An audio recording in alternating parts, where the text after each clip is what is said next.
కుటుంబం ఆగండి, దానికి కూడా చెప్తా. 2,50,000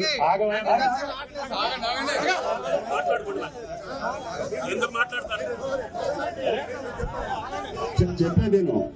2 లక్షలు ఉంటే వేస్తా, నువ్వు 50,000 కట్టకపోతే నీకు రెగ్యులర్ కాదు, లోన్ రాదు. అంటే ఆ కుటుంబాన్ని మళ్ళీ బాధల్లో పెట్టదలుచుకోలేదు.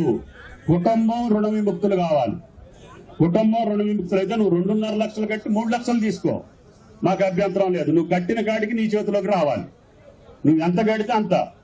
కానీ కట్టకపోతే 10,000 ఎక్కువ ఉన్నా కూడా నీకు లోన్ రెగ్యులర్ చేయడాడు, లోన్ ఇవ్వడం, దానివల్ల నీ కుటుంబం రుణ విముక్తులు అయినట్టు కాదు.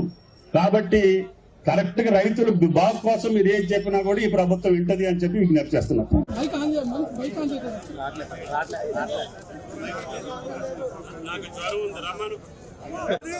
ఇవాళ ఖమ్మం జిల్లాలో కూడా ఇంకా అనేక మంది రైతులకి రుణమాఫీకి సంబంధించి 2 లక్షల రుణమాఫీ రాక ఇవాళ అనేక ఆందోళన చెందుతా ఉన్నారు.